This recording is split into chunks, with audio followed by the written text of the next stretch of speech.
Nama saya Anis Nazira binti Baharin. Nombor matrik saya CF190048. Assalamualaikum, nama saya Siti Nur Aliza binti Adnan. Assalamualaikum, nama saya Nabila Irisha binti Nazli, nombor matrik CI190017. Nama saya Alisha Nabila binti Muhammad Zain. Nombor matrik saya AF190038. Hai, nama saya Aina Nasuha binti Safaruddin. Nombor matrik saya AF190247. Assalamualaikum. Pada hari ini kita akan belajar macam mana nak buat jigsaw puzzle menggunakan PowerPoint. Okay, firstly kita pilih blank page as our presentation untuk buat jigsaw puzzle. And then kita tekan insert and then pilih shapes which is rectangle. Tekan and then bila kita nak tarik kita punya shapes tu, kita tekan shift. Kita kena hold button shift tu and then kita just drag je. Drag our mouse macam ni. Sambil kita tekan shift button so that kita dapat perfect square. Lepas. And then kita dapat perfect square.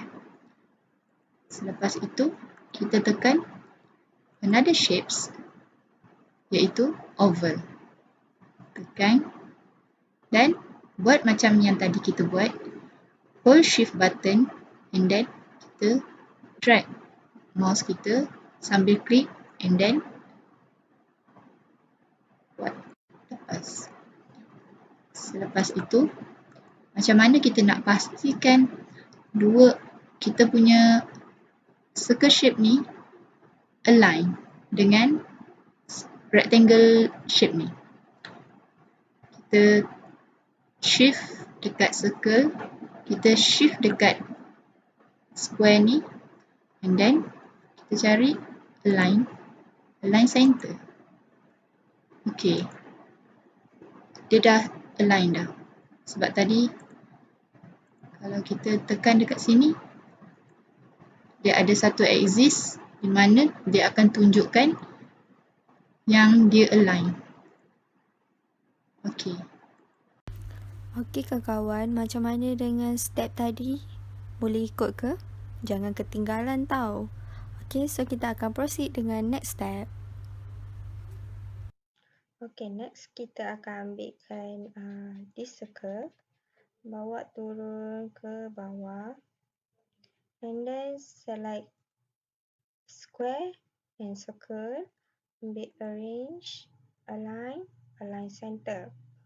Okay, and then kita ambil circle ni, kita control D untuk duplicate the circle.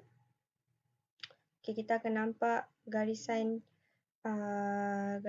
di tengah ni, maknanya dia dah berada di center. Okay. And then kita select square, circle and then control D. Control D kita bawa ke tepi.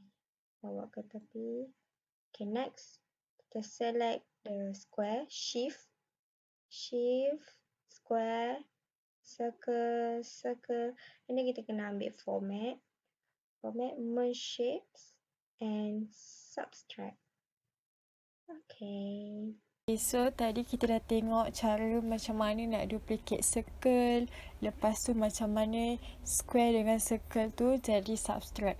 So sekarang saya nak ajar macam mana kita nak buat square dengan circle tu jadi onion, lepas tu nak mergekan dia untuk jadi bentuk puzzle.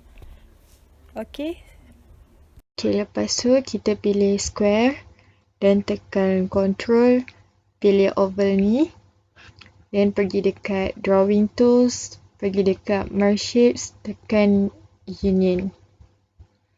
Next, kita buat benda yang sama juga. Pergi dekat square, control, tekan oval, dan pergi dekat merge shape, tekan onion. Okay, then kita nak bagi dia sama, kita flipkan dia. Rotate, flip horizontal. Okay, kita boleh masukkan dia. Okay. Next, pergi dekat shapes, pilih square.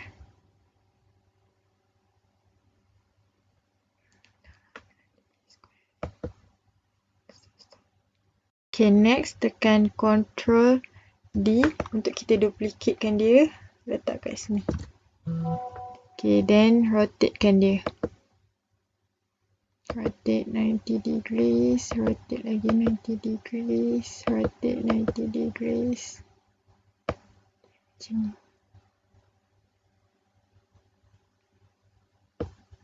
Lepas tu flipkan dia, flip vertical. Jadi macam ni, masukkan balik dalam dia. Okay, lepas tu buat lagi yang sama, Ctrl D. Okay, letak kat sini pula.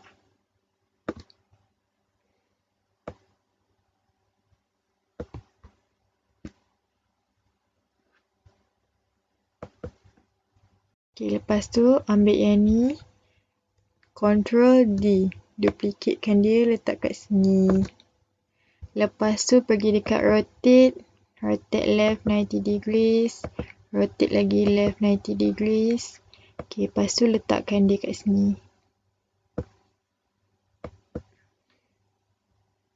Yeay! Anda berjaya melepasi tahap ini. Sila teruskan perjuangan anda di tahap seterusnya. Okay, next.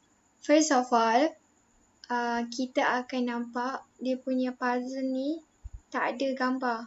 So sekarang kita punya kerja adalah masukkan gambar. Okay, pilih choose gambar mana yang nak. So ni gambar yang saya pilih. Okay, kita klik copy. Dan dekat sini kita pastekan. Okay, kalau size dia dia rectangle, so kita nak tukarkan dia kepada square. Tekan klik kat image, lepas tu tekan crop yang ada arrow ni. Okay, lepas tu kita tekan aspect ratio. Kita ambil square sebab nak sama dengan kita punya puzzle. Okay, kita pilih dekat bahagian mana kita nak letak. So, saya pilih bahagian sini. Okay. Lepas tu tekan je kat luar. Okay, bila dah dapatkan gambar ni, macam mana nak masukkan dalam ni? Kita tarik benda ni sampai kena kat bucu ni. Okay, kalau bucu tu dia dah ada 2 garisan kat tepi tu, so maksudnya dia dah tepat. So just alihkan yang bawah ni pun, buat benda sama dekat bawah. Okey, langkah yang seterusnya, apabila kita dah insert gambar and then crop ikut size jigsaw, and then langkah yang kita kena buat ialah kita kena copy and paste gambar mengikut jumlah jigsaw yang kita ada. Kita ada 4 jigsaw, jadi kita kena ada 4 gambar. Okay, and then kita kena buat satu-satu benda ni. Kita select jigsaw dulu and then bring to front. Untuk select banyak-banyak macam ni, kena tekan control and then dah bring to front untuk senang kita untuk buat jigsaw nanti. Senang untuk letak gambar. And then saya akan tunjukkan satu-satu. Okay, so apabila kita bring to front, jigsaw ni akan duduk dekat atas gambar, so senang kita nak select. First select gambar and then select jigsaw, merge dan intersect. Jadi dah jadi. And then buat perkara yang sama untuk jigsaw seterusnya. Select gambar, jigsaw, merge shape and then intersect. And then gambar yang seterusnya, jigsaw yang seterusnya, select gambar, then intersect. Lastly, buat perkara yang sama, mudah aja. And then intersect. Okay, dah siap. Jadi ni adalah bentuk jigsaw kita, cantik kan? And then untuk nampak dia lebih menonjol, kita letak outline. Jadi ikut kreativiti anda untuk letak outline dia warna apa, boleh pilih. And then weight dia berapa, boleh pilih. Nampak kan senang? And then boleh susun cantik-cantik. Dah jadi. Okey, selamat mencuba. Macam mana kawan-kawan? Dapat tak apa yang kami ajar tu? Kalau Trini nak try something new, bolehlah buat puzzle dekat PowerPoint. Kita kan student, jimatlah duit kalau buat puzzle guna PowerPoint tu. Seronok pun seronok. Selamat mencuba. Bye.